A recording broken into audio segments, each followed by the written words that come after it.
Speaker.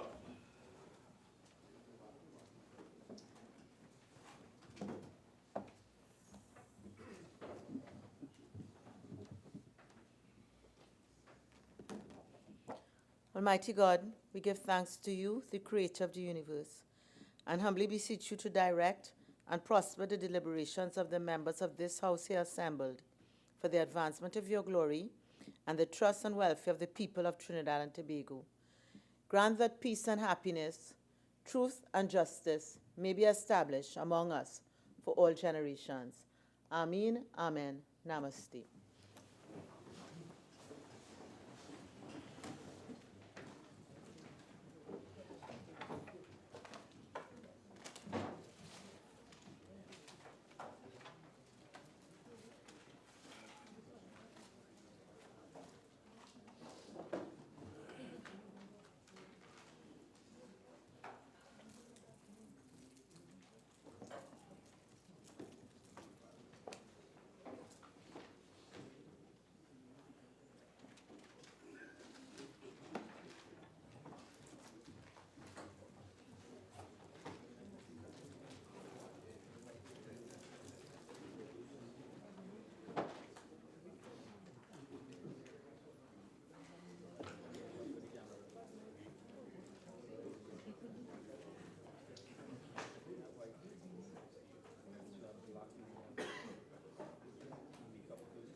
Oath or affirmation, announcements by the Speaker, bills brought from the Senate, petitions, papers, reports from committees, Prime Minister's questions, urgent questions, questions on notice, request for leave to move the adjournment of the House on definite matters of urgent public importance, statements by ministers, personal explanations. Prime Minister.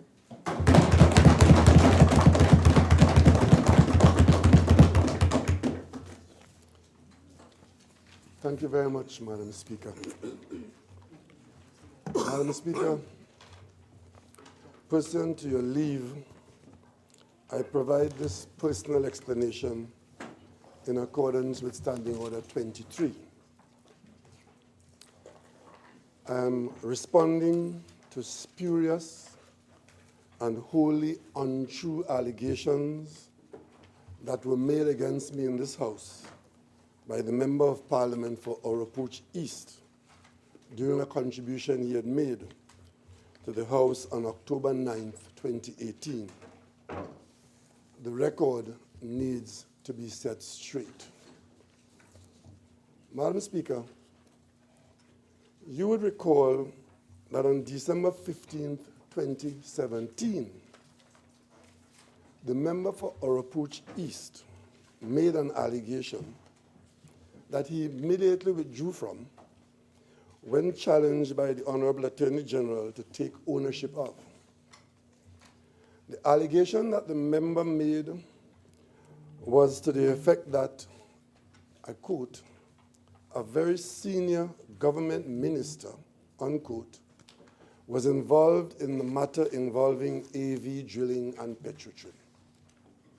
Madam Speaker, in the Guardian newspaper of December 16th, the following day, 2017, reporter Kamal Georges described the events in the House, to which I refer as follows, and I quote here, Madam Speaker.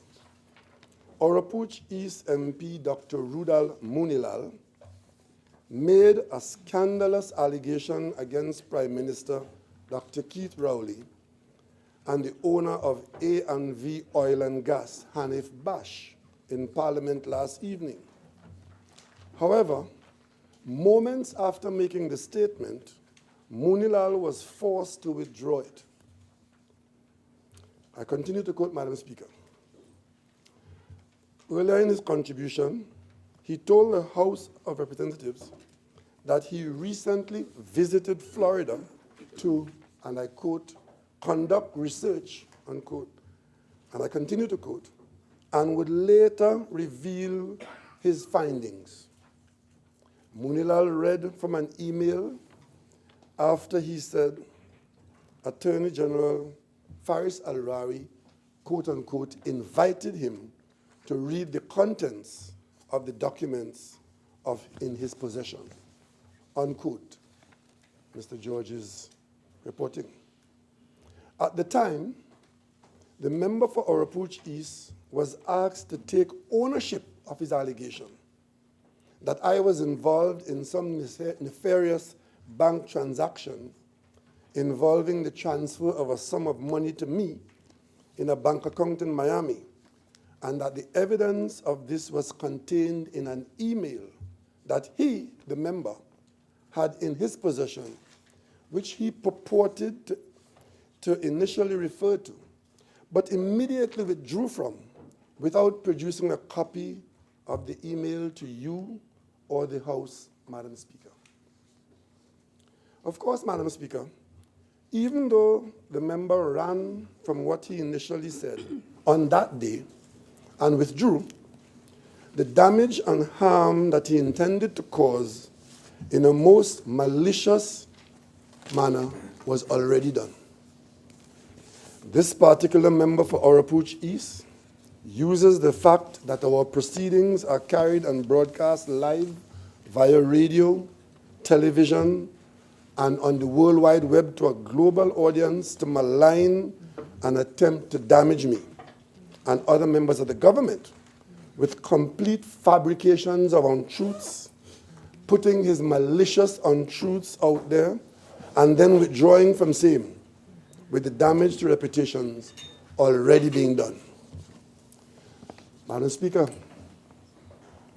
this type of behavior is unparliamentary, unbecoming of any member of parliament, and to be condemned. It is deserving of being brought before the Privileges Committee of the Parliament and dealt with appropriately. Yesterday, Madam Speaker, October 9th, 2018, the member for Oropouche East, once again, in this unacceptable manner, a manner that is wholly unacceptable, came to the House and engaged in this behavior under the cover of parliamentary privilege.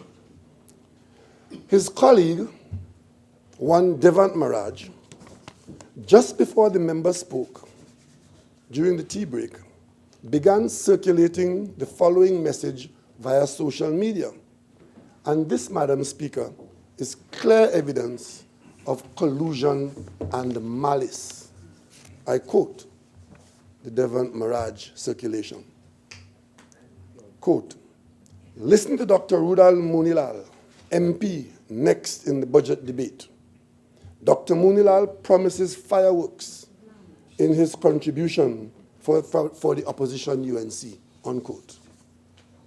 Minutes later, Dr. Munilal proceeded to enter the budget debate and tell this House, its members, and the listening and viewing audience, which includes the members of the public beyond the shores of Trinidad and Tobago, that he had been traveling to Miami, similar to what he said in December 2017, on few occasions, because he, and I quote here, quote him, had wind of something, unquote. He said that he had information, quote, that pointed him to a bank in Florida, CC International Regents Bank, account 022945945, ABA 062005-690 Swift code, UPN BUS 44MIA, ABA 062, MIA 82 100 Northwest 36th Street, Doral, Florida, 33166, unquote. He went on to state that he had a document, a bank document, that showed, quote, a beneficiary account number IBAN foreign with a number 1145145. No purpose of funds, so it is a transfer document. Beneficiary recipients, no purpose of funds, but additional instructions for attention, unquote. And then, Madam Speaker, he said, and I quote, there are two names here. One is Vidya Deoki Singh and a bank in Florida. The second name I cannot call in Parliament. I cannot. The second name I cannot call. But you see, Madam Speaker, I cannot call the second name. But I asked a week or two ago, I asked the member for Diego Martin West whether he had any interest in AV drilling. Madam Speaker, Vidya Deoki Singh and another name which I cannot call is here on a piece of paper before me with a beneficiary account Formula 1 trading. Madam Speaker, all I am asking to Vidya Deoki Singh and another unnamed person is, what business did you have with Vidya Deoki Singh? Unquote. Madam Speaker, at this stage, the malicious and damaging die was cast. The Honorable Attorney General then intervened and asked that the member take ownership of his allegations. There was gamesmanship displayed and reluctance on the part of Dr. Munilal to bolt his allegations against me to his chest. Eventually, under much pressure, the member for Oropouche East said, and I quote, that the two names I have here, additional instructions, attention, VIDYA, DEOKIESINGH, and the second name, KEITHROWLEY.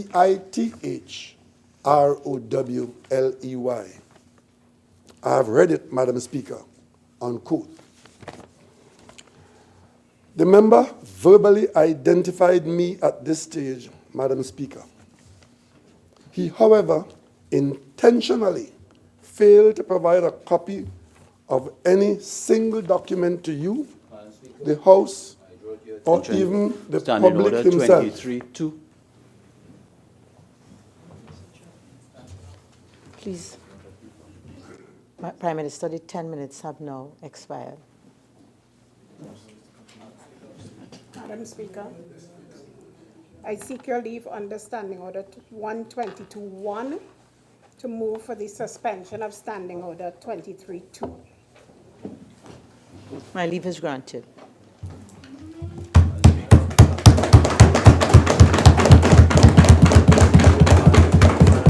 Madam Speaker, Madam Speaker, in accordance with Standing Order 122.1, I beg to move that Standing Order 23.2 be suspended for the Prime Minister to complete his personal explanation that will require a further 5 minutes.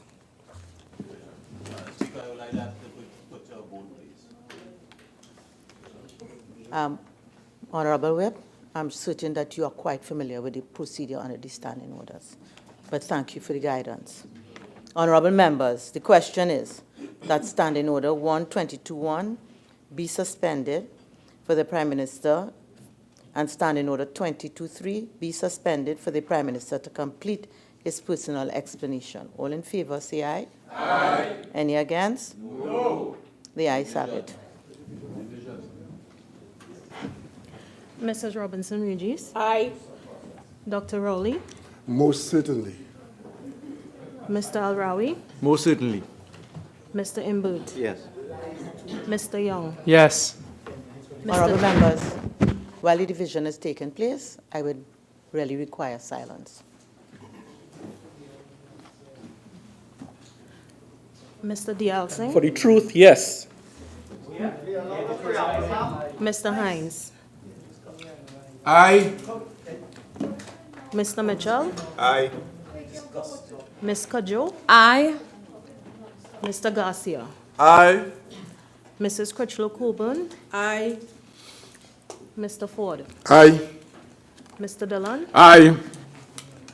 Mrs. Webster Roy. Yes. Dr. Gatsby Dolly, Aye. Ms. McDonald, Yes. Dr. Francis, Yes. Mrs. Janine Smith, Aye. Ms. Oliver, Yes. Mr. Antoine, Yes. Mr. Leons, Yes. Mr. Smith, Yes. Mr. Coffey, Yes. Mr. Lee, No. Mrs. Prasad Bisasa, No. Mr. Charles, No. Dr. Rambachal, No. Mr. Karim, No. Dr. Tiwari, No. Dr. Munilal, No. Mrs. Nuala Hussain, No. Dr. Gopi Singh, No. Mrs. Gayadeen Gopi Singh, No. Mr. Indar Singh,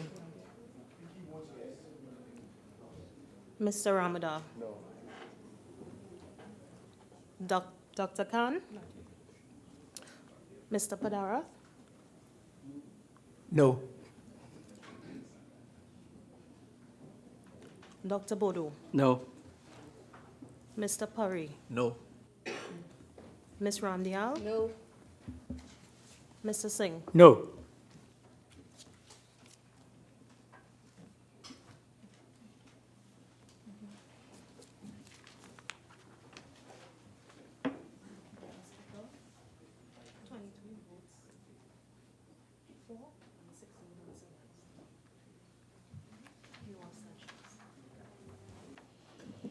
Honorable members, the question having been put, 23 members voted for, 16 against, no abstentions. The question is carried. Prime Minister.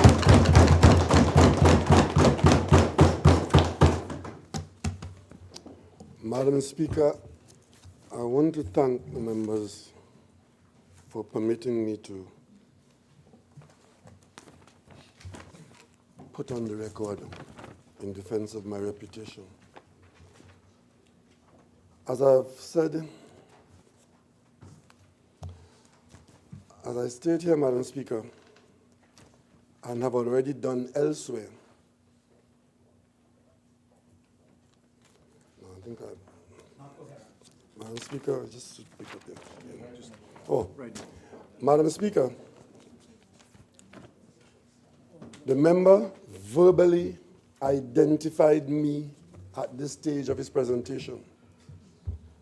He, however, intentionally failed to provide a copy of any single document to you, the House, or even to the public himself to support his allegations against me.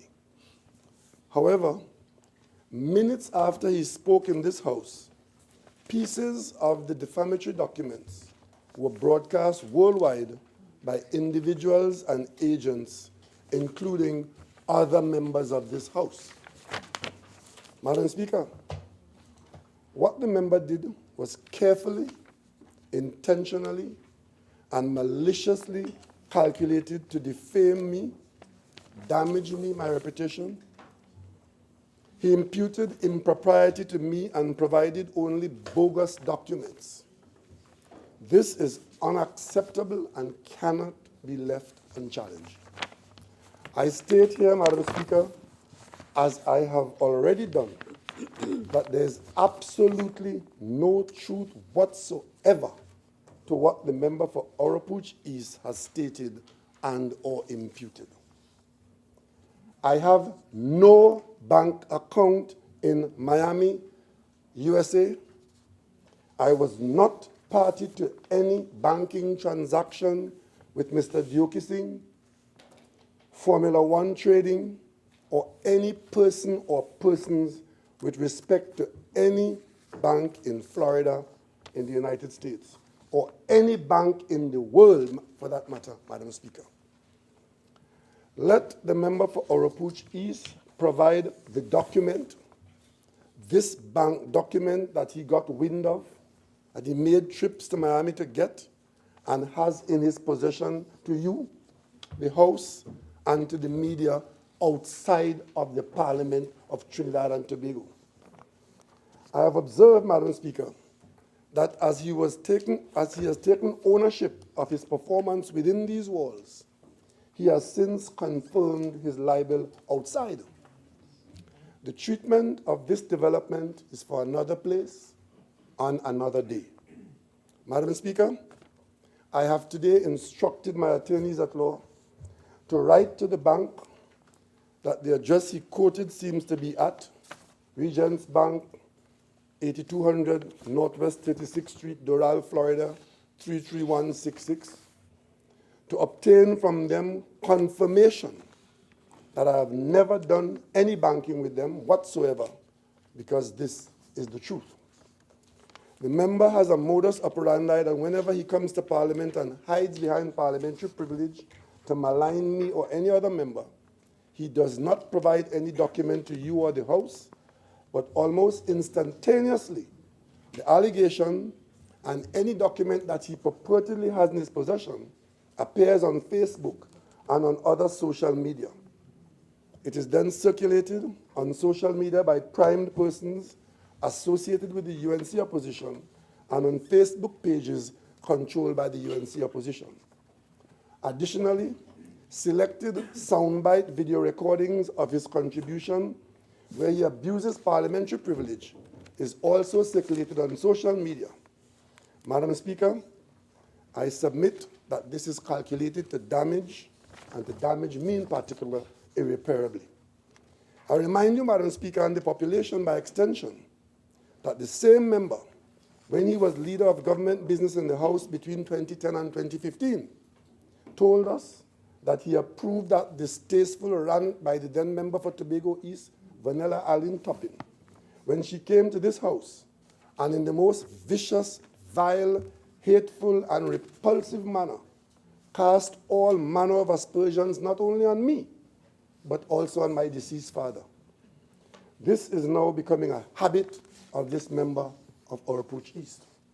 Madam Speaker, I reject without reservation that the allegations made against me by this member in his budget contribution yesterday, and I state in the clearest possible manner to you, this House, and the public, that I have had no banking transaction of the nature suggested by my colleague from Oropouche East. I have no bank accounts in Miami, Florida. Many years ago in the 1970s, I opened a bank account in New York, USA, to change traveler's checks. I'm not even sure if it is still open or active. But apart from that, I have had and have no bank account in the United States, and I was not party to any banking transaction with Mr. Vidya Diokising and Formula One Trading. The email that the member referred to and that I have seen being circulated by UNC members does not involve me. The email address is not mine. It is jrowley.rawlins@gmail.com. That is not my email address. In these circumstances, members of this House will pursue the appropriate action against the member for Oropouche East, and I will be seeking legal advice as to what action I can pursue outside of Parliament against those who republish these fabrications. Honourable Madam Prime Speaker, Minister. I thank you.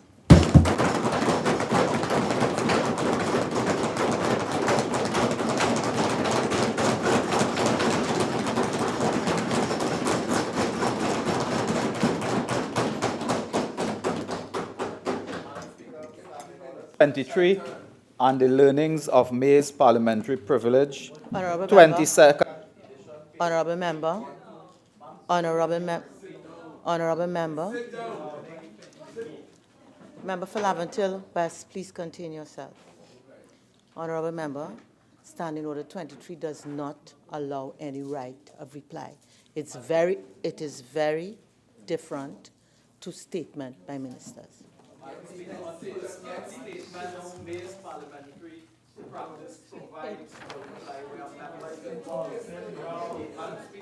A member.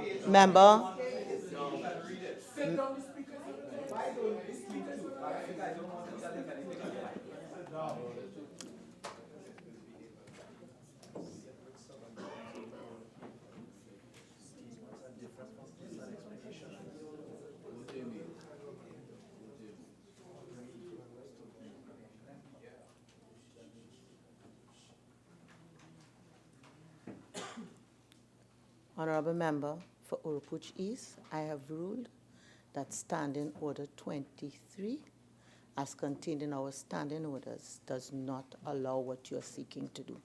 It's quite different to the standing order that relates to statements by ministers.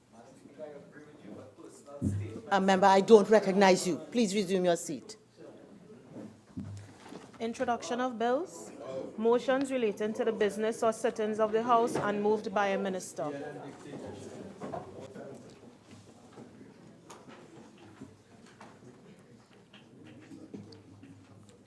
I do understand that there's a certain privilege attendant to members here with freedom of speech.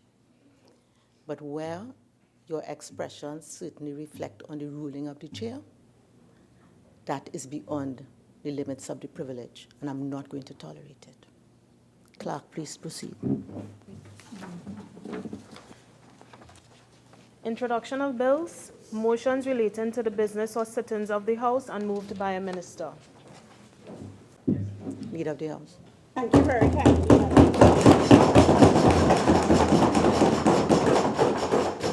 Madam Speaker, I beg to move a matter directly concerning the privileges of this House. Madam Speaker, during the debate in this House yesterday, October 9th, the member for Urupuch East made statements in this House which included false and wholly fictitious allegations against a member of this House. In making these statements, Madam Speaker, the member for Urupuch East presented them to this House as matters of fact and freely and voluntarily took responsibility for them. Madam Speaker, the member referred to check payments made at or around June 2017 from a company named AV Drilling Company Limited to different contractors. He added, and I quote, "Deoki Singh has gone, but you see, Madam Speaker, one day almost, I think in a humorous way, the member for Port of Spain North, St. Anne's West, my very dear friend, from member for Port of Spain North, St. Anne's West, jokingly said to me that he understood I was going to Miami a lot, and the Americans, he said, or somebody, was interested in my travel. So today, I want to explain to him the nature of my travel." I continue to quote, Madam Speaker. "You see, Madam Speaker, I did journey of a few occasions. I had wind of something, and I had information, Madam Speaker, that pointed me to a bank in Florida.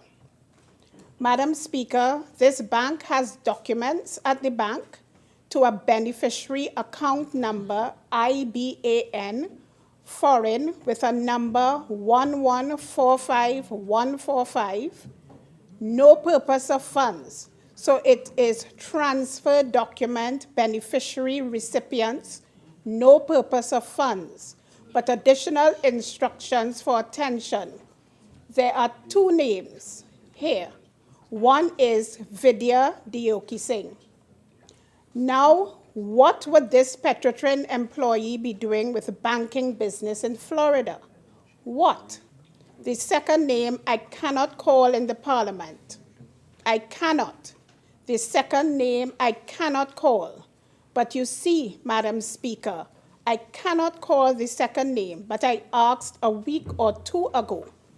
I asked the member for Diego Martin West whether he had any interest in AV drilling, and he wanted to fight me. He said, "Come outside on the pavement." Today, I say, come inside the house, end of quote.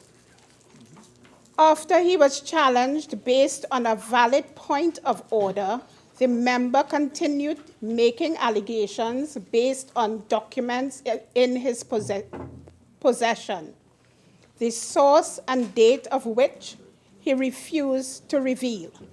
Madam Speaker, again I quote, "This document, Madam Speaker, suggests that there are some banking transactions and information involving Mr. Vidya Deoki Singh or one Vidya Deoki Singh.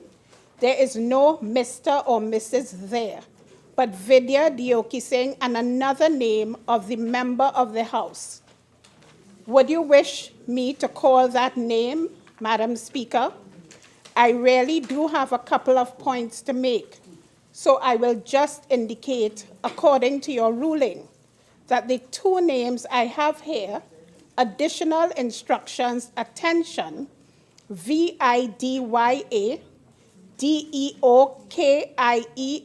DEOKIESINGH, and the second name, KEITHROWLEY. End of quote. He continued, and again I quote, Madam Speaker. Madam Speaker, it has also been in the public domain before today. This is not the first time. Now, before today, it was in the public domain on a site, on a website of a reference in relation to the Avery drilling matter, a reference to one Charlie Diaz. Because it was in the public domain already that there was information being asked, purportedly being asked for on Charlie Diaz, and information pertaining to the banking business of Charlie Diaz. I continue to quote, Madam Speaker. It has also been in the public domain, so what I am saying now is certainly not fresh. That in an email from the internet, which was circulated months ago, there was an email from one Justin Sugrim. And Justin Sugrim is sending an email on an email address of Vivian Bash. Madam Speaker, I seek your leave under Standing Order 122.1 to move for the suspension of Standing Order 23.2.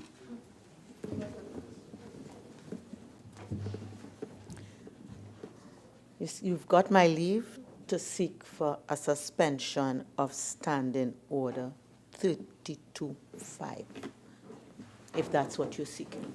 I'm guided and I appreciate the clarification. Madam Speaker, in accordance with Standing Order 122.1, I beg to move that Standing Order 32.5 be suspended for the Leader of the House to complete her motion that will require a further 10 minutes. Suspend already.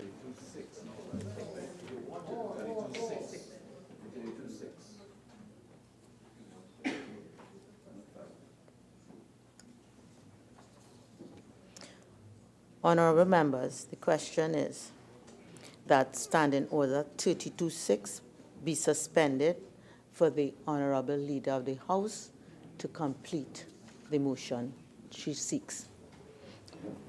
All in favor, say aye. Aye. Any against? No. The ayes have it. Thank you very kindly, Madam Speaker. And Madam Speaker, I continue to quote, "This was already in the public domain, so this is not new.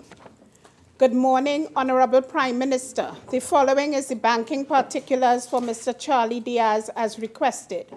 Bank information, C&C International Trading Bank account, and all the accounts there. This is old information. This is not new information," end of quote. Madam Speaker, a consideration of the member's Hansard record will reveal a member who by his actions was plainly hesitant, obviously unconvinced of the veracity of his statements, but who was determined to mislead this House and cast negative aspersions on another member, and then run.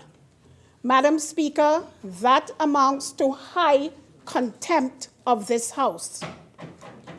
These statements by the member have been covered by both the print and electronic media, including social media. They have gone far and wide. As you know, Madam Speaker, the Parliament has several platforms over which it streams and broadcasts its proceedings. So these statements have been widely published. Additionally, they have been the talking point of several radio programs this morning. Madam Speaker, the sole purpose of these statements, albeit incongruous and disjointed, was to seek to contrive allegations of a very serious nature against the member for Digomartin West. Madam Speaker, these allegations are all untrue. Madam Speaker, in making these statements, 1, the member for Oropouche East willfully and intentionally misled the House. 2, the member for Oropouche East made injurious allegations against the member for Digomartin West when no substantive motion was before the House. Madam Speaker, that was intentional.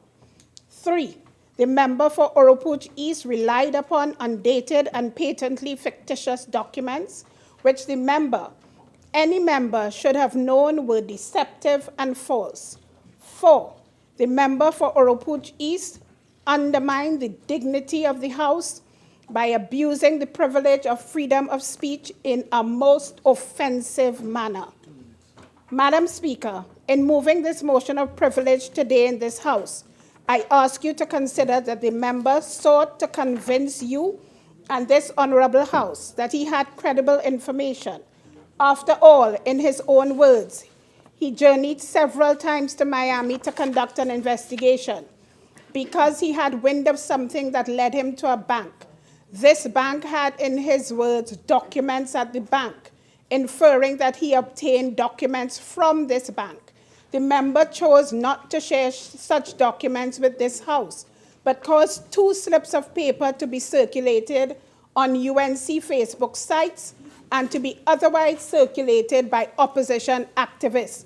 And Madam Speaker, these activists include UNC Councillor Marissa Ramlogan, Attorney Daryl Hirilal, and economist Patrick Watson. Madam Speaker, no responsible person could consider the information being circulated to be trustworthy.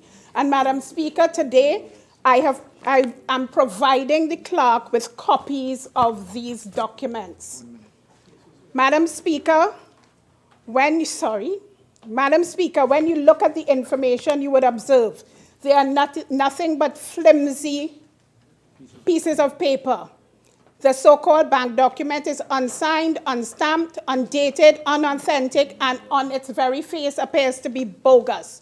The other flimsy piece of paper is supposedly an email that the member claims was found on the internet entitled Banking Coordinates.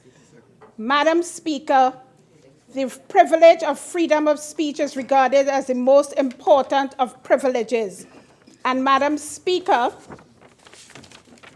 I ask you to consider the seriousness of this matter, which at first glance, there can be no doubt that a serious misleading of the House has occurred. Moreover, Madam Speaker, this member has brought this House into odium and ridicule by his reckless behavior and sinister conduct, which, notwithstanding the cloak of parliamentary cover, can be clearly seen to be no more than a wicked, ungodly plot by dangerous and devious persons targeted at the member for Digomartin West. I therefore move that the statements of the member for Oropouche East be referred to the Committee of Privileges as a serious matter of high contempt of this House for investigation and report. I beg to move.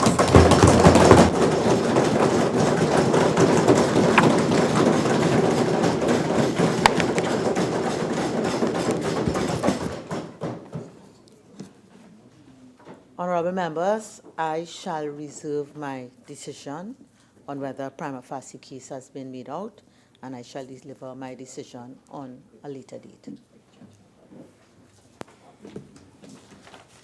Public business.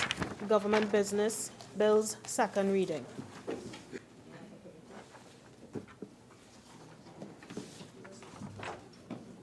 Honorable members, the debate on the second reading of the following bill, which was in progress when the House adjourned on Tuesday, October 9th, 2018, will be resumed.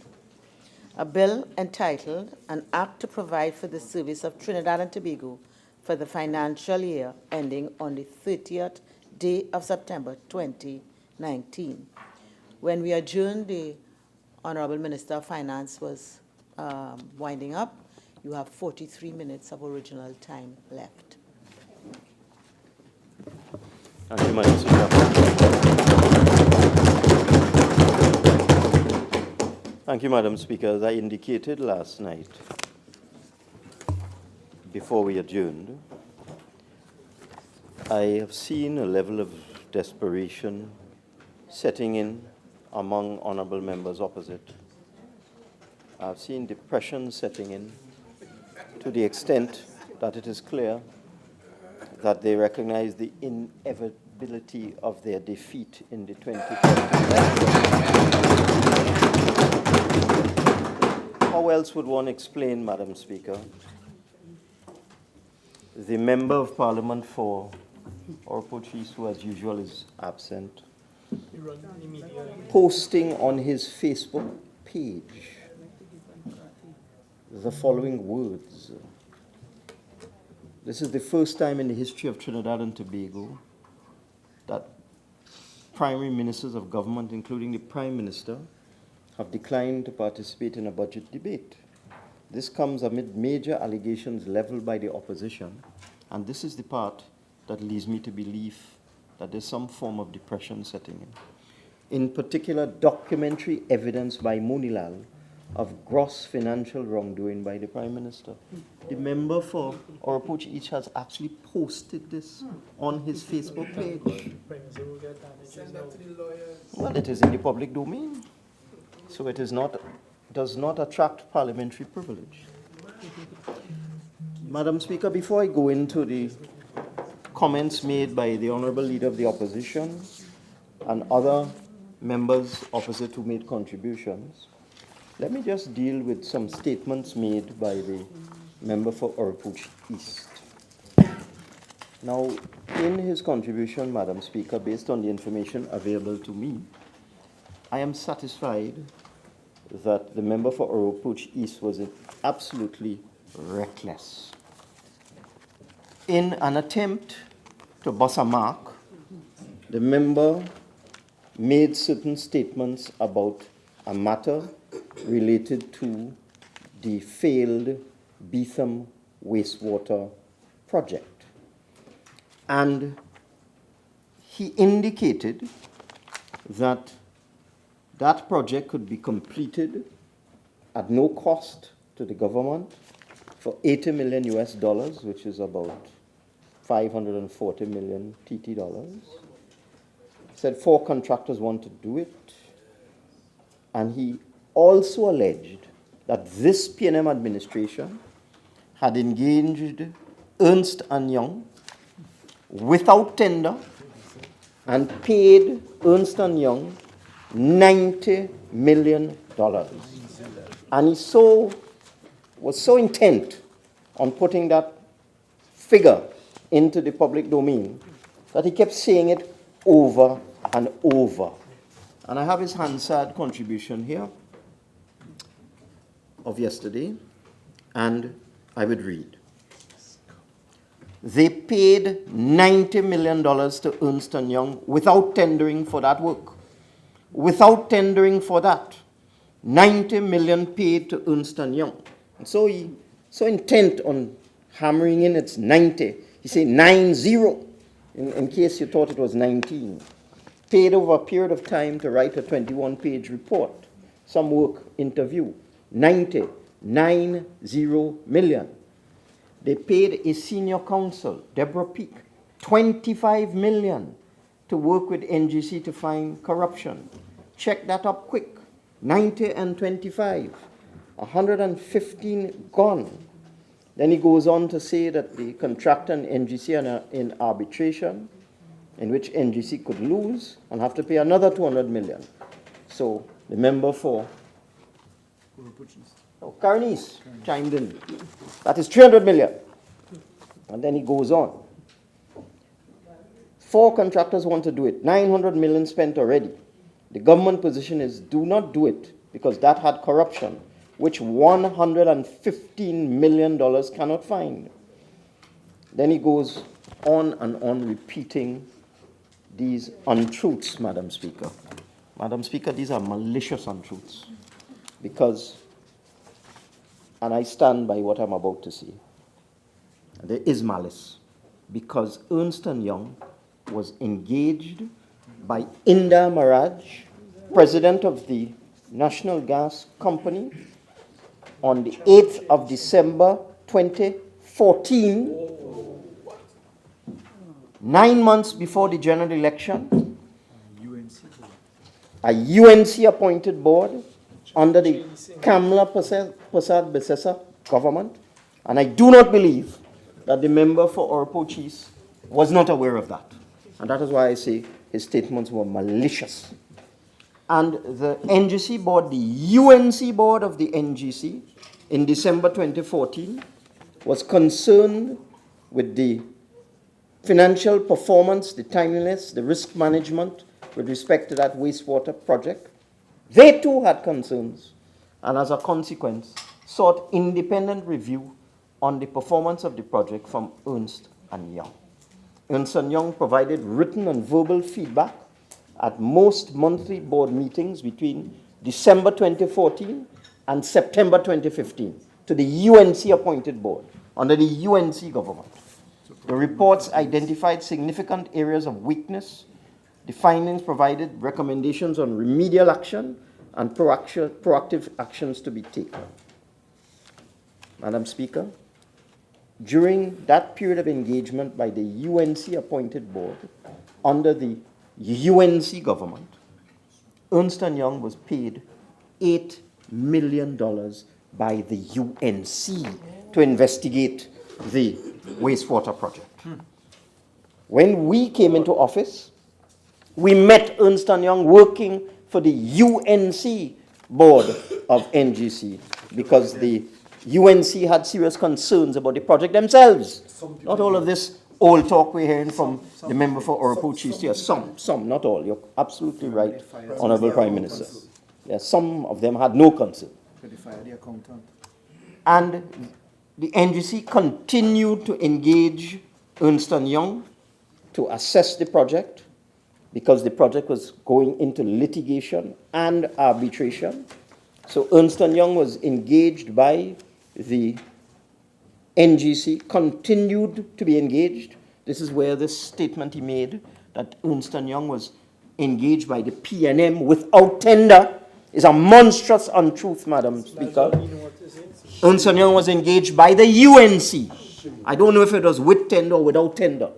That is irrelevant. The fact is that they were hired by the UNC and they continued to work for NGC under the PNM.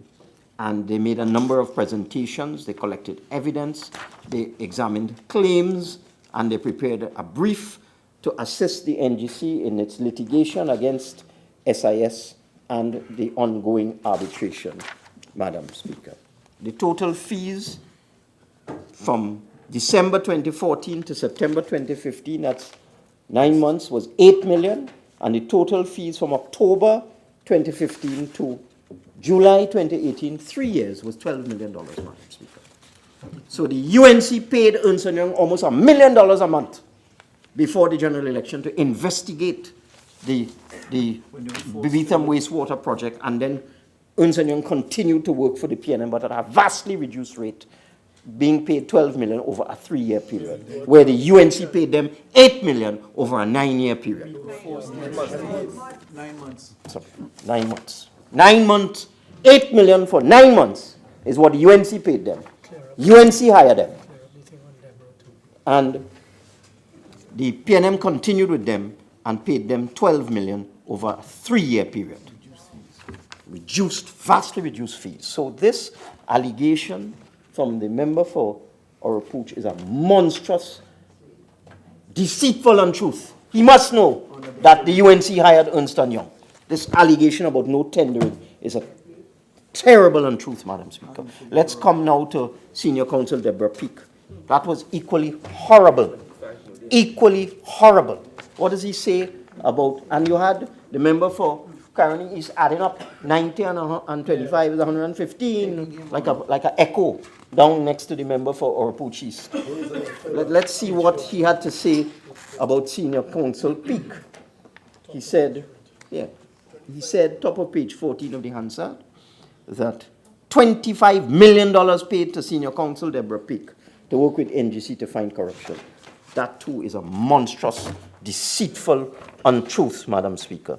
The fact of the matter is that Deborah Peake Senior Counsel has been paid from October 2015 to date to deal with litigation, including a freezing order that went all the way to the Privy Council and then went back to the High Court, and arbitration, $2.6 million. 2.6 million. So the member for Oropouche East has converted $2.6 million for work done over a 3-year period into a payment of $25 million. Just like that. And slander and tarnish someone who is not a member of this House and does not have privilege and cannot come in here and refute and rebut that monstrous untruth from the member for Oropouche East. It's disgraceful, Madam Speaker. So Ernst & Young was hired by the UNC, not by the PNM without tender. Ernst & Young was not paid $90 million. That is totally untrue. And Ms. Peake was paid $2.6 million, not $25 million. But the member for Oropouche East, in his quest to somehow try to sanitize that corrupt Beetham wastewater project, came with all of these bogus figures, bad information, wrong information. Let us go now to what the NGC has put out in press releases, Madam Speaker. Press releases. The NGC on July 16, 2018, issued the following press release. Today, the High Court of Justice granted an interim freezing injunction against the assets of Super Industrial Services, or SIS, up to a value of $180 million, pending the hearing and determination of NGC's application for relief from sanctions. The matter next comes up for hearing on December 13, 2018. And NGC goes on to make these very telling statements. And they made these statements outside, not inside. In granting previous injunctions against SIS in 2016, the High Court found there's a good and proper basis for the continuation of the injunctions.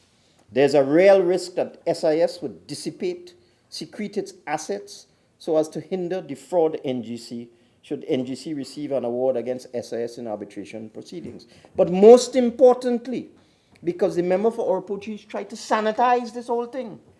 This is what NGC had to say publicly, that the High Court found the mortgages and debenture which form the subject matter of the High Court claim were executed with fraudulent intent and registered to deceive creditors of SIS.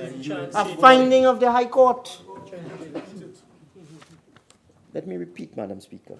In July 2018, the National Gas Company issued a public release in the public domain outside this Parliament and made the point that the High Court had found that the mortgages and debenture which formed the subject matter of the High Court claim were executed with fraudulent intent and registered to deceive creditors of SIS. On July 18, 2 days later, the NGC made another statement. And in this statement, Madam Speaker, the NGC made the point that it is seeking to recover the sum of in excess of $400 million from SIS. Because, Madam Speaker, the case against SIS is that they over-invoiced, they overbilled, and they were paid more than $400 million. It's in the public domain. And they were paid more than $400 million more than they should have been paid. The court has ordered 180. And for that reason, the court has issued an interim injunction freezing $180 million of SIS assets. But, Madam Speaker, I have to sit in this parliament and listen to the member for Orpo-Cheese talk about this project in such glowing terms and say the value of the assets on the ground is 900 million. Standing Order 51E, I cannot hear my colleague because of Oropuch's continuous. Okay, so I just want to issue a general warning to all members. I would like to hear the Minister of Finance. I think we're engaged in serious business, and I would like all members to accord the business by their conduct the seriousness that it deserves. Please continue, Minister of Finance. Thank you, Madam Speaker.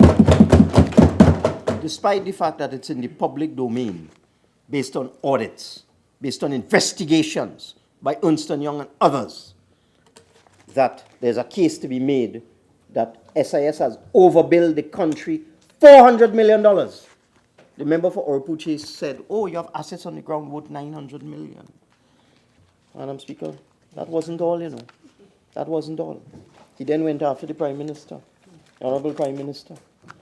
And let's see what he had to say, because I've done my research. He said, Madam Speaker, and I read from page 20 of the Hansard, that AV Drilling is linked to a company in bankruptcy. There are strange checks paid for an individual of an account of AV Drilling. Then he goes on to list the checks, 22nd of June 2017, 21st of June 2017. Then he adds up the checks. He says one was to Posad Rohit, one was Jokan General Contractors. He adds it all up. He says $4 million over 2 days by way of checks. He was laying the ground for his slander, Madam Speaker. He then goes on to say, I did journey of a few occasions because I had wind of something. And I had information that pointed me to a bank in Florida, C&C International Regions Bank, account number so-and-so, 82,000 Northwest 36th Street, Doral. And then he goes on to talk about this bank has documents to a beneficiary account. Then he names one of the persons. He names one of the persons who is listed. This is what the Honourable Member for Orpo said, Madam Speaker. I am reading from the Hansard. I am responding to the slander that the Member for Orpo put on the record. And 6. What? But nobody has a...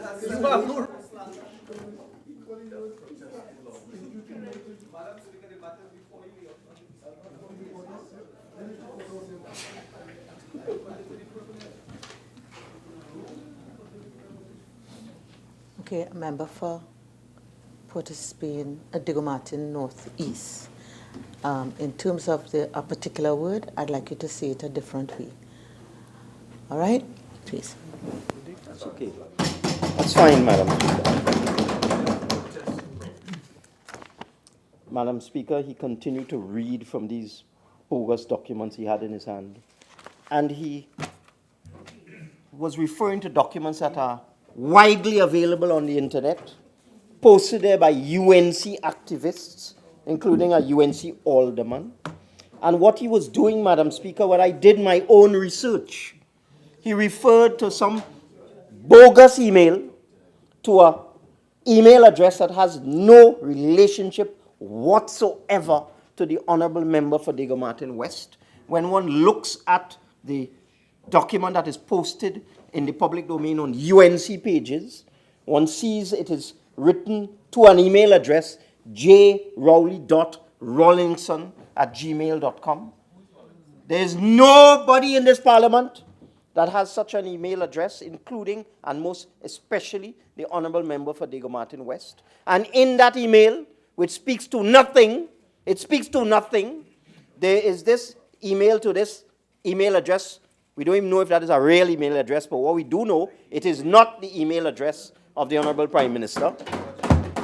There's a reference to one Charlie Diaz, and these are the banking details for one Charlie Diaz. And this is the name of the bank, and this is the account number, and so on. Then there's another document that is floating around on the internet, but they've been very, very clever, Madam Speaker. That particular document, they leave out a piece of it. They leave out the top. And that is the one that the honorable member read from. It has beneficiary recipient information, purpose of funds blank, Formula 1 trading, and has the two names below that he read out, Vidya Dioki Singh and Keith Rowley. But no address, no name of bank, nothing like that.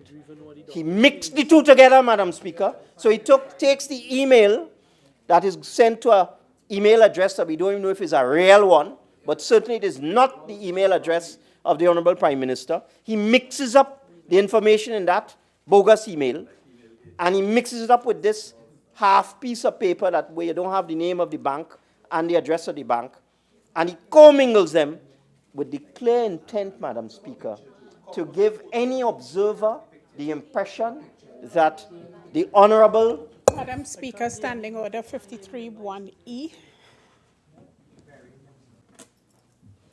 Okay, so honorable members, again, I caution with respect to silence and excessive crosstalk. Please continue, Minister of Finance. Let me just summarize. The member for Oropochis had 2 scraps of paper in his hand. 2 scraps of paper. One scrap of paper have some bogus email address. It is not the email address of the Prime Minister. And on that scrap of paper is a reference to some fella called Charlie Diaz and gives his bank account information or his alleged bank account information. The other scrap of paper is a half piece of paper with the name and address of the alleged bank left out, and below that 2 names, Vidya Dioki Singh and Keith Rowley, and some blank spaces and so on. What the honorable member did is take those 2 pieces of paper, put them together, and create the impression that he has documents that link the Honorable Prime Minister to that bank account, to that bank in Miami, and to some alleged transaction, Madam Speaker. The clear intent of the member, Madam Speaker, was to deceive. That was the clear intent, Madam Speaker. And I have noticed in his desperation, he has actually published reference to this on his Facebook page. Well, I wish him luck. I find what the member did was despicable, reprehensible, shameful, and you have to ask yourself why. You have to ask yourself why. Why come into this house with bogus documents, with false allegations, with fraudulent claims? Why do that? Why pretend you have documents when you don't have documents? Why do that, Madam Speaker? And the conclusion I come to is that they had to do something, because when one looks at the response of the leader of the opposition and the response of a couple members opposite, they had no substance. It was weak. It was pathetic. Fumbling and bumbling. They had no answer to the budget. In fact, Madam Speaker, when I was reading the budget statement, as I came to the end and I announced the fiscal measures, if you see their face, if you go back and watch the video recording, if you see their face, they were in shock and they blurted out, "This is an election budget." Well, they have 2 more budgets to come, So the fact is they have not dealt in any way with the fiscal measures. They have tried to belittle what we have done for the poor and disadvantaged people of this country. And I can tell you, Madam Speaker, since the budget was read, the number of senior citizens who are now about to benefit from the $1,000 increase per month in the cap between NIS pension and senior citizens pension, the thousands of them who are due to benefit from that, and their dependents and their families and all of the people that depend on senior citizens pension, when that extra $1,000 a month becomes available to those persons, numbering almost 30,000, Madam Speaker, the response we have received on this side is that this is a caring government, that we are interested in people's welfare, that we are focusing on those who are least able to help themselves. We are redistributing wealth, Madam Speaker. We are giving back to the population. It's been a hard 3 years. The last 3 years has been tough. After coming into a situation where the previous government had virtually bankrupted the country. Bankrupted the country. Madam Speaker, coming into a situation where the governor of the central bank, the former governor, visited me in September, Madam Speaker, and told me that if we don't, Madam Speaker, the crosstalk it's childishness. Any member who wants to make an interruption would be guided by Standing Order 47. If not, members understand and appreciate Standing Orders 53. I am not going to rise again on this. Minister of Finance. Thank you, Madam Speaker. We read into the record what we are doing for the poor and disadvantaged and the elderly. That's right. They can't handle it. We read it into the record, Madam Speaker. Read it into the record.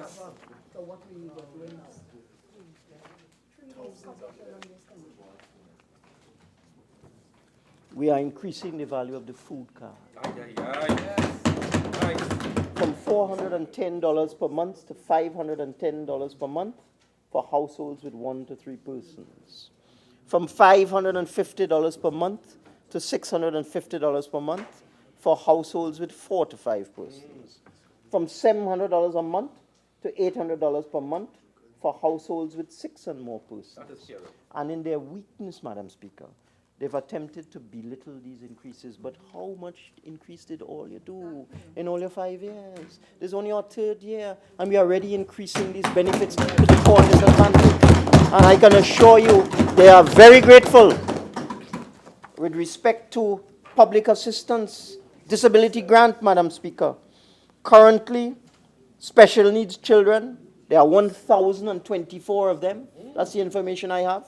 1,024 disabled and special needs children who currently receive grants of $800 under the special child grant. We are increasing that to $1,500, Madam Speaker.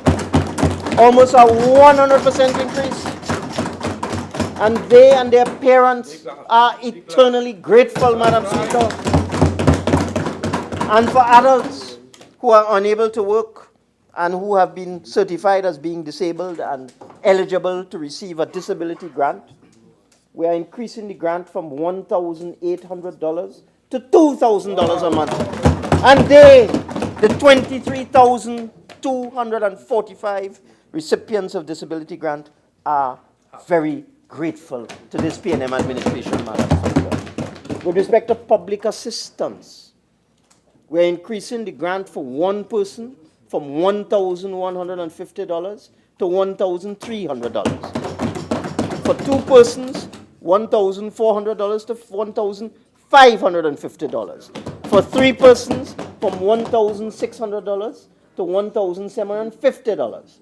For 4 more persons, from $1,750 to $1,900. How much all have we increased? And we are helping 22,861 persons with this measure, Madam Speaker. For young families who want to own their first home, we are waiving $37,000 in stamp duty on the purchase of a home for first-time homeowners. They are going to save $37,000, courtesy the PNM, for persons who are in receipt of NIS and senior citizens pension. We are increasing the cap from 5,000 to 6,000, Madam Speaker, helping 27,263 individuals, Madam Speaker. For persons who have their children studying abroad, this allowance hasn't gone up for 10 years. We've increased it from $60,000 to $72,000 a year.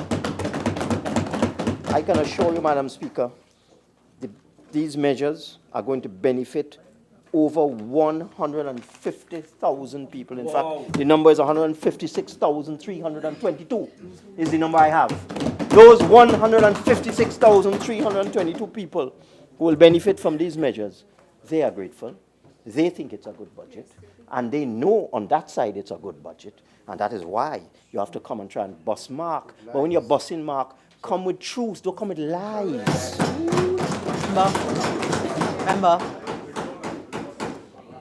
Member for Diego Martin North East, there's a particular word. I would ask you to withdraw that particular word, and please continue. Oh, certainly, Madam Speaker. I will withdraw the word lies. So, Madam Speaker, let's look at the comments. Madam Speaker? 48-6. I am on my legs. I am on my legs.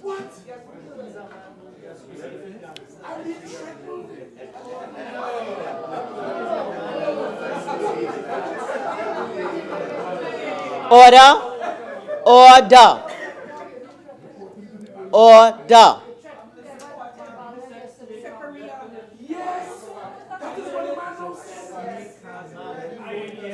Members, order.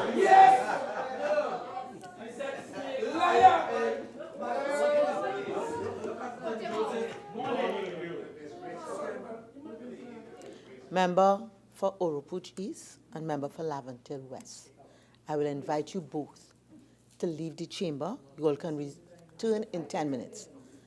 When the house breaks out in this mayhem, I hear very little. All right, so I'd ask you both to leave the chamber for 10 minutes, resume your composure, and you all can come back. Both Oropuch East and Laventille West. Thank you. Minister of Finance. Thank you, Madam Speaker.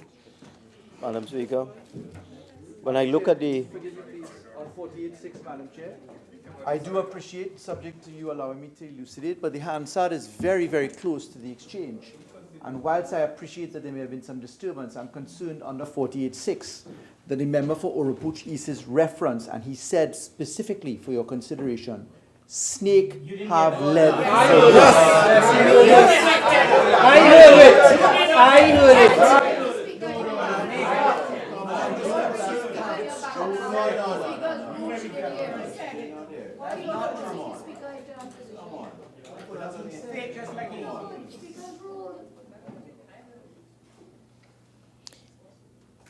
I would like to tell all members that sometimes I hear very many things on both sides. All right? And I've said already, I have not heard it. Member for Cypria, I really don't need any echo or backup. Please. I haven't heard it. I have heard other things that nobody objected to. I have asked both members to leave, and they have graciously left. I would prefer that we move on. I hope we all learn from this. Minister of Finance. Thank you, Madam Speaker. Madam Speaker, I have asked my staff to summarize points made by members opposite. It's hard, only 2 pages or 3 pages. But let's see what the honorable members said. Increases to various grants by a few dollars does not amount to much. Well, I've dealt with that already. 156,000 people and their families are very happy. Does not agree the majority of vehicles use diesel. Yeah. Madam Speaker, one of the problems in this House is that members opposite don't read. Or if they read, they don't understand. The statement with respect to diesel was reference to goods vehicles that transport food and materials, and public transport vehicles such as maxi taxis that use diesel, Madam Speaker. And there are 207,000 goods vehicles on the road, and I do believe at least 200,000 of them use diesel, last time I checked. So the problem with honorable members opposite is that they either do not read or they do not understand when they read something. The honorable member for Siparia also tried to attack the figures but the figures were produced by the Central Statistical Office, not by me. That is the data. And as I indicated, over the last year, the CSO has received assistance from CARTAC and has improved its accuracy and its timeliness of reporting tremendously, a far cry from where it was under the UNC. The member for Siparia said that 30,000 people have lost their jobs since September 2015. Obviously, did not consult with the member for Caroni Central, who said 55,000 people had lost their jobs. So whether the number is 30,000 or 55,000, both wrong. If the members opposite would take the time to read the review of the economy gives you at Appendix 11 the population, the labor force, and the employment going back to 2012. And Madam Speaker, in 2015, there were 623,000 persons employed, and there are now 605,000 persons employed. 623 minus 605 is 18,000, not 30,000, not 55,000, Madam Speaker. And the methodology has not changed. The same methodology that was used in 2011, 2012, 13, 14, 15, 16, and so on, to measure the number of persons employed, has remained the same. So according to the CSO, only 18,000 persons less are employed now, not 55,000, not 30,000. They just love to say these things. By next year, we'll hear it's 100,000. The leader of the opposition also tried to perpetuate the falsehood about Petrotrin's situation, saying that Petrotrin is paying its taxes. That is a figment of the honourable member's imagination. We received an aged payables report from Petrotrin as a state enterprise every 3 months. And the last aged payable report we received from Petrotrin confirmed, this is just a month ago, confirmed Petrotrin currently owes the Treasury in unpaid petroleum levy, unpaid oil royalty, and unpaid supplementary petroleum tax, $4.1 billion, Madam Speaker. Those are the facts. Those are the facts. Everybody in Petrotrin knows that. The entire opposition knows that. If you wish to make an interruption on the Standing Order 47. He would reveal how much. So you're going to ask the member whether he's going to give way? Thank you, Madam Speaker. Let me read into the record now a letter I've received from Petrotrin, dated the 8th of October 2018. Request for additional government guarantees. I trust you have received our request for several government guarantees as backing for loans from Republic Bank, Citibank, and Deutsche Bank, or any of its affiliates. I have spoken to my chairman. I write this email as a matter of grave urgency. Read the cash situation at Petrotrin. The realization of losses for the past several years. Madam Speaker, really, it's so childish.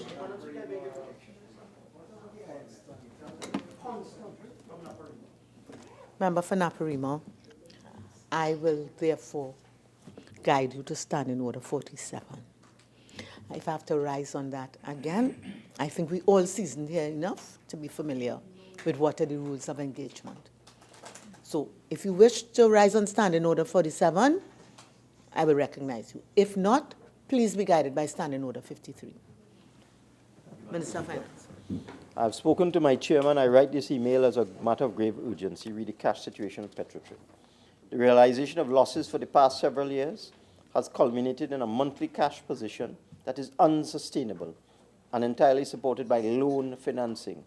Over the past year, Petrotrin has been borrowing to largely repay loans and finance the month's operational shortfall, as our free cash flow is constantly negative. And I read in the papers, I see all sorts of people making all sorts of statements that Petrotrin has millions of dollars in free cash available to it. It is simply not true. There's a letter from Petrotrin to the Ministry of Finance dated the 8th of October. All our banks are now withdrawing their financing and asking for guarantees or not submitting bids to finance Petrotrin. We have been able to push back one of the loans, Republic Bank, by 1 week, and they have threatened loan default procedures if a letter of guarantee is not in place by this Friday, October 12th, 2018, 2 days from now. A default on one bank triggers a series of defaults and credit rating issues which we have been careful to avoid. The current request for additional government guarantees is to allow us to access loans until we could substantially reduce our operating costs. A few of our costs that are now due are: 1, past due payments to suppliers, approximately US 30 million. 2, US $22.3 million to Deutsche Bank, due on October 15th, 2018. US $58.9 million to Admar Trading SA for crude, due on October 16, 2018. US $20.7 million interest and principal to Deutsche Bank on October 17, 2018. US $43.17 million to Deutsche Bank on October 26, 2018. Weekly and monthly wages are fast on the heels of these payments and approximately US $22 million on average. Madam Speaker, when you add up all of that, you get almost 200 million US dollars, 196 million US as a matter of fact. We are not generating any positive cash flow to settle these amounts. We have only requested 172 million US only, US in guarantee, and we are trying to find other ways to finance the shortfalls during the transition. However, as we continue to operate in a high-cost model, this situation will follow the same trend as it has been for the last 12 months. Banks are showing interest in our future operations, but that support, let me repeat that, the banks are showing increasing interest in our future operations, but that support will only be cemented after we have established a new model of operation.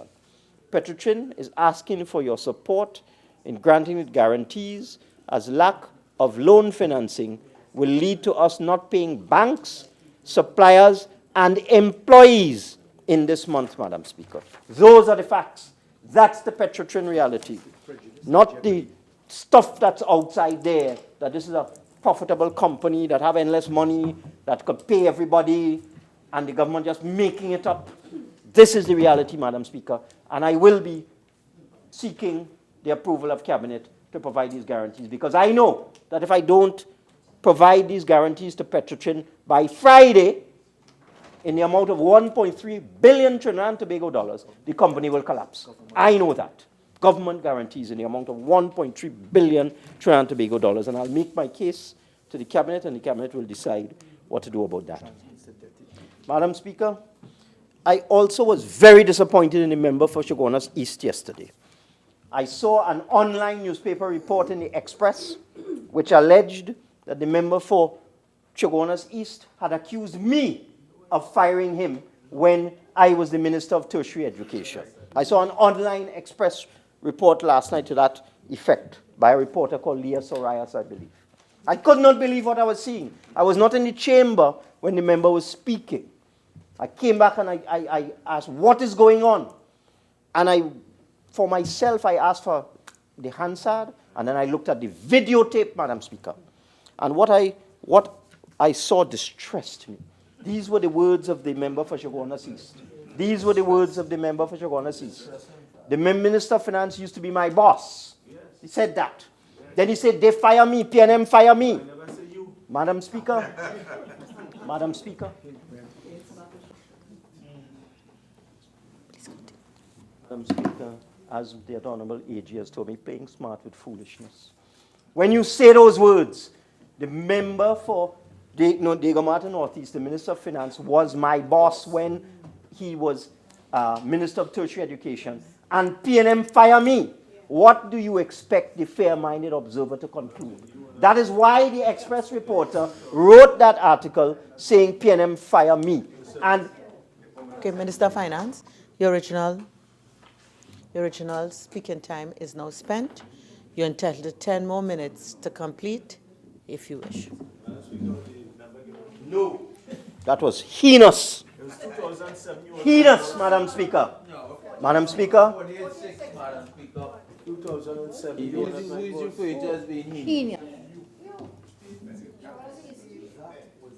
Members, Member for Point Up here, I overrule. And again, I caution, if members observe Standing Order 53 and listen in silence, they may not miss very crucial words in what is being said. No, you should have corrected it last night. Madam Speaker. Madam Speaker. So, member for Chaguanas East, I know you understand the procedure. I could only allow an interruption in a particular way. The member has the discretion not to give way. Please continue, member, Minister. Madam Speaker, I am being disturbed. I am relating my understanding of what transpired yesterday. I am stating a fact that the member said I was his boss and PNM fired him. And that led a reporter to write a story that he was fired by me. No. And Madam Speaker, he also said that he cried like a baby. Yes. Let me tell you what the facts are now, Madam Speaker. The National Training Agency was established sometime in the 1990s. And Madam Speaker, I'm being disturbed by the member of Chaguanas East. Member for Chaguanas East. This is really not a temperament from what I've observed before, and it may be just that today is our last day for a long period for all of us. So I'll be a bit tolerant. But thank you very much. Minister of Finance. Okay. The National Training Agency was established in the 1990s under the Pandey administration. The honorable member for Chaguanas East was made its chief executive officer in and around 1999. In the year 2001, we had the 1818 situation, where in December 2001, the then president, Arthur N.R. Robinson, appointed Mr. Patrick Manning to be prime minister. So the PNM became the government from December 2001 to October 2002, when we had to go back to the polls because we could not pass a budget. We could not elect a speaker and pass a budget. We won the election in 2002, the PNM, and I believe it was 20-16 at that point in time. There was another election in 2007 where we got 26 seats to 15. The fact of the matter is, Madam Speaker, when the PNM came into government in December 2001, the member for Chaguanas East was the General Secretary of the United National Congress and was left in his position as Chief Executive Officer of the National Training Agency in 2001, in 2002, in 2003 when I was assigned to that ministry, and I remained there until May 2005. He remained as Chief Executive Officer from 2003 to 2005 and in 2006, and it is in May 2007 that the board of the National Training Agency, for whom he worked, took the decision to terminate his employment, Madam Speaker. He was General Secretary of the UNC and was employed as a CEO in a state enterprise for almost 6 years under the PNM. Almost 6 years on the PNM. And then come here and say, cry like a baby. Ashton Ford, General Secretary of the PNM, was given 3 weeks to pick up his belongings and bus it out of London in 2010 when the government changed, Madam Speaker. Given 3 weeks to pick up everything, uproot his family out of England and come back to Trinidad. 3 weeks. But the member for Chaguanas East was left in his high-paying job for almost 6 years under the PNM, and then come and cry and say he cried like a baby, and I fire him, Madam Speaker. That is reprehensible, Madam Speaker. Reprehensible. So, Madam Speaker, it is clear to me that the fulminations and the untruthful, deceitful, dishonest statements made in this parliament by the member for Appropriation East were a tactic, because they had nothing to say about this budget. They can't handle this budget. They can't take this budget. They know that we have overcome the hard times of the last 3 years, and now the country will grow, the economy will grow, and citizens of Trinidad and Tobago will benefit from what they justly deserve from this benevolent PNM administration. That is why I say depression setting in on that side, because they're facing another 7 years in opposition. I thank you, Madam Speaker, and I beg to move.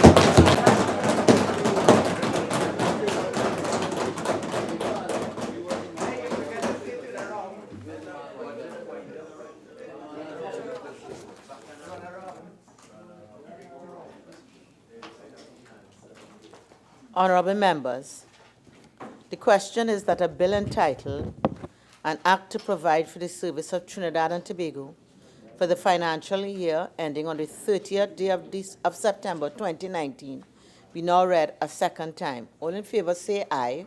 Aye. Any against? The ayes have it. A bill entitled An Act to Provide for the Service of Trinidad and Tobago for the financial year ending on the 30th day of September 2019. Minister of Finance. Madam Speaker, in accordance with Standing Order 81-8, I beg to move that the Appropriation Financial Year 2019 Bill 2018 be referred to the Standing Finance Committee for the consideration of the bill together with the estimates. The House shall now go into the Standing Finance Committee to consider the bill and the estimates.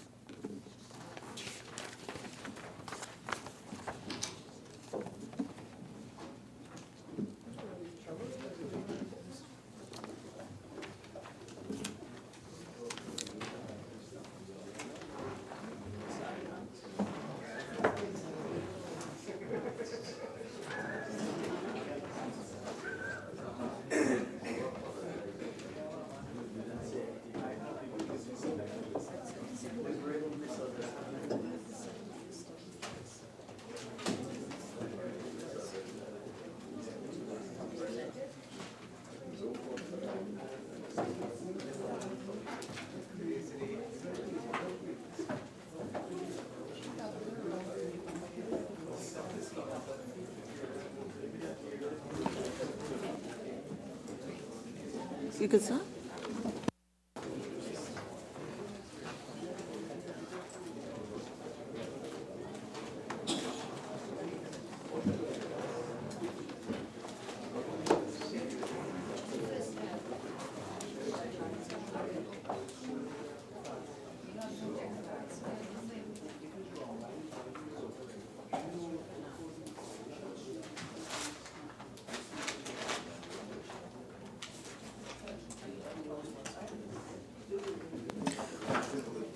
Honorable members, in accordance with Standing Order 81-2 and 8, the estimates containing the details of the financial requirements along with the appropriation bill have been referred to this committee for consideration.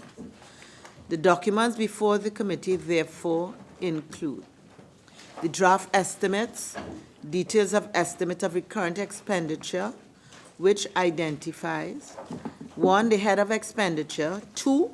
The chart of accounts and classification of expenditures, sub-items under personal expenditure, goods and services, and minor equipment purchases, subheads.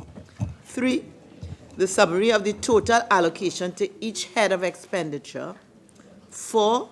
The sub-item details relevant to each head of expenditure for the current fiscal year and the 2 fiscal years immediately preceding. The draft estimates of the revenue and expenditure of statutory boards and similar bodies and of the Tobago House of Assembly, which identify 1. The statutory board or body for each head of expenditure, 2. The abstract of estimated revenue and expenditure for the year ending 30th September 2019, 3. The abstract showing the government's subvention for 2017 actual expenditure, 2018 estimates, 2018 revised estimates, 2019 estimates, and the increase or decrease of the 2019 estimates over or under the 2018 revised estimates. 4. The chart of accounts for income and expenditure. 5. The classification of expenditure sub-items under the personnel expenditure, goods and services, and minor equipment purchases subhead. 6. The sub-item details relevant to each statutory body or body for the current fiscal year and the 2 fiscal years immediately preceding. The draft estimates of development program, which include 1, the summary of estimates of the development program for the financial year 2019 for Part A, the Consolidated Fund. 2, the summary of the total allocation to each head of expenditure for Subhead 09, Development Program Consolidated Fund. 3, the subitem, project group, and project description details relevant to each head of expenditure for the current fiscal year and the 2 fiscal years immediately preceding. 4, the summary of estimates of Part B, the Infrastructure Development Fund for the financial year 2019. 5, the summary of the total allocation to each head of expenditure for Subhead 701, Infrastructure Development Fund. 6, the subitem, project group, and project description details relevant to each head of expenditure for the current fiscal year and the 2 fiscal years immediately preceding. The Appropriation Financial Year 2019 Bill 2018. The bill provides for the service of Trinidad and Tobago for the financial year ending on the 30th day of September 2019. The bill seeks to authorize a sum of $43,672,921,405 from the Consolidated Fund. The schedule details the sum to be approved for each head of expenditure. In accordance with Standing Order 85-1, the consideration of the clauses of the bill will be postponed until after the consideration of the schedule, which lists the head of expenditure to be approved. The heads will be considered in the order submitted by the Leader of the Opposition. Proposed work schedule. Honorable members, there are 41 heads of expenditure to be considered over a 5-day period. I have been advised that we shall start with the examination of the list as submitted by the Leader of the Opposition shortly hereafter. I therefore propose that after today, the committee will meet each day from day to day, starting again tomorrow, 10 a.m. to 8 p.m., or for so long thereafter to consider a minimum of 9 heads of expenditure on day 2 and a minimum of 8 heads of expenditure on the days that follow subsequently. Consideration of Tobago House of Assembly. Madam Speaker, for tomorrow, can we start at 1:30, please? So that today we will start. Today we will start immediately. Today we'll start at time because Just a minute, please. what I propose, or what I would like to propose, is that once we finish this setting the table of exercise, that we take a short break for the organization of the chamber for the technocrats, and then we resume. And then what is being further proposed is that tomorrow we start at 1:30. I'm just saying, and I will come to you, Whip. I'm just saying I'm laying out what is being proposed so that when you answer, you will answer in a fulsome manner. Okay? May I indicate that given what you said previously about beginning at 10, we will agree with what you're saying. We'll start at 10 tomorrow also. Thank you.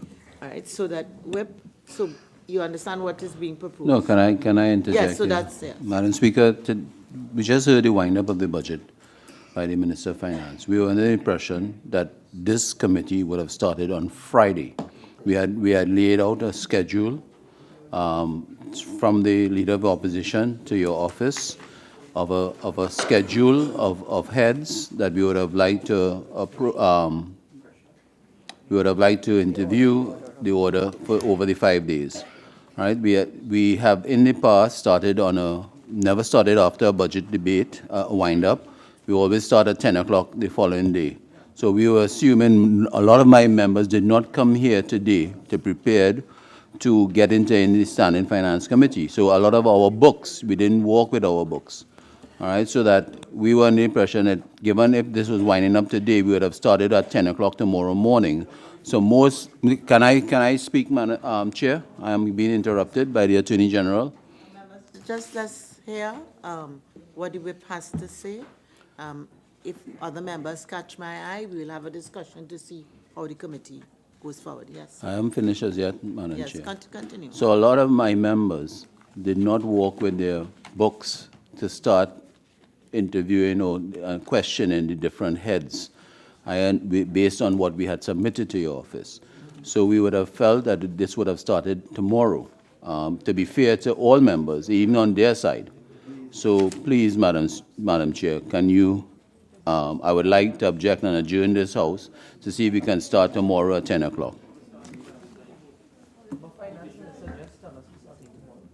Yes, Member Farouqa Maloney. Thank you very kindly, Madam Speaker. Madam Speaker, contrary to what the Chief Whip the member for Point Bay has said, when we got the Standing Finance Committee timetable, all it said was day 1, day 2, day 3, day 4, day 5.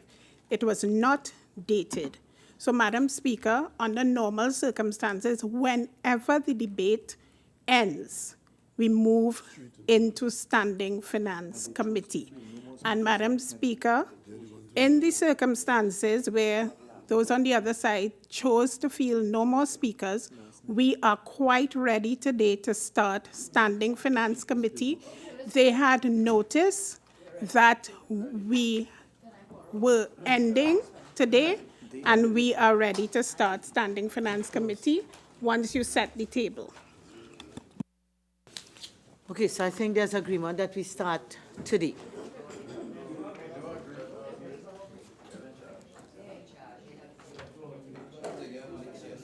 We have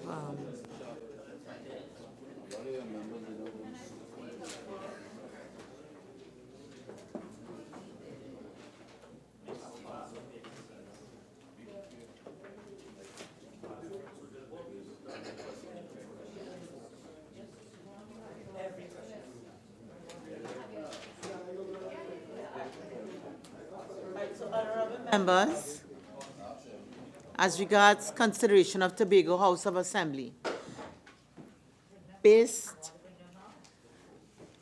on the listing as set out by the Leader of the Opposition, Tobago House of Assembly would have been commencement on day 3, so that I just want to know, so that for the purposes of us communicating to Tobago House of Assembly, I just want to know if it remains on day 3.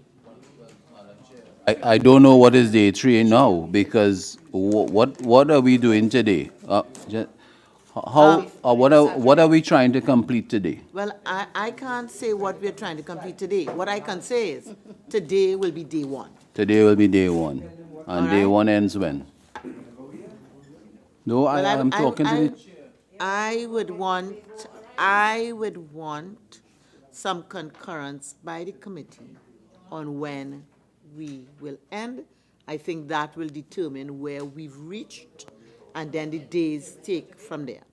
But my point is, barring tomorrow, which may not provide sufficient notice for Tobago Assembly coming here first thing in the morning, we can agree any other of the days.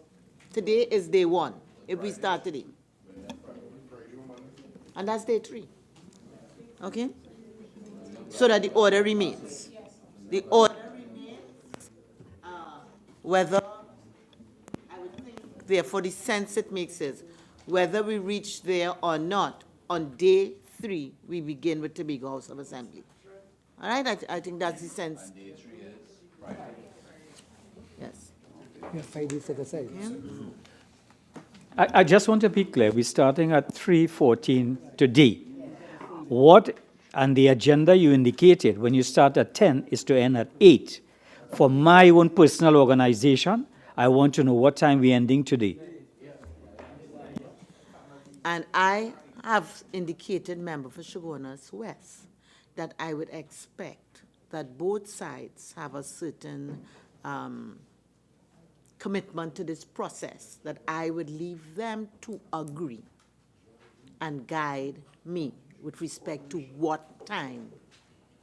So maybe your whip may have a discussion with the leader of the House and communicate to the chair. And that's why I said, after this, we will break for a little while and then resume. And, all right? Let me ask you all have an agreement for the time for ending? Okay. All right. So while you all get the agreement, can I continue in the interest of time? Member for Tabakit, you would like to raise a hand? Just want to clarify something. We have 5 days set aside for this. Yes. In normal circumstances, 10 o'clock to 8 o'clock gives you 10 hours. Yes. So that's why I think it's very important we clarify. Otherwise, if you go to 8 o'clock today, you're cutting off 5 hours of deliberation time of the 5 days. That puts the opposition at a disadvantage to make sure that we have the allotted time in order to complete our 5 days. Member for Tabakit, I am not making any judgment on this. If it is that members want to go through both sides to 11 o'clock, I have no determination. I just want to make it clear. And I guess you can speak to your whip so that he could factor that in to any discussion that he's going to have with the leader of the House and then guide us. Okay? And that's why I said, in the interest of time, let me go on with the procedure. We can break for 10, 15 minutes, all right? The chamber will be prepared in the meantime, and both sides will have an opportunity to say whether we leave at 11, 6, midnight, I'm here. With your leave, I think the concern is that we do not end up as day one being a shortened day, and then the opposition doesn't get its full time, because if we had to get it 10 hours, we will go till whatever, 10 hours from now. Yes, fine, you could go all day and all night. For clarification through you, Madam Chair. I think that's a concern raised by my colleague, that we do not shortchange the number of hours. We count today as day one, that it is not shortened. Then the government side is saying they will go all night. So can we have it clarified, please? Madam Chair, if I may, as you rightly said, the member for Pointe-a-Pierre and I will discuss this. But we are quite willing, if they would like 10 hours, we are quite willing to stay here for the 10 hours so that they are not shortchanged. But we will have that discussion. All right, so I'm members, I am going to suspend. I am going to suspend so that all sides could have a very fulsome discussion on this. I will resume. Would 15 minutes be sufficient? All right, so I resume at 3:30. This meeting is suspended.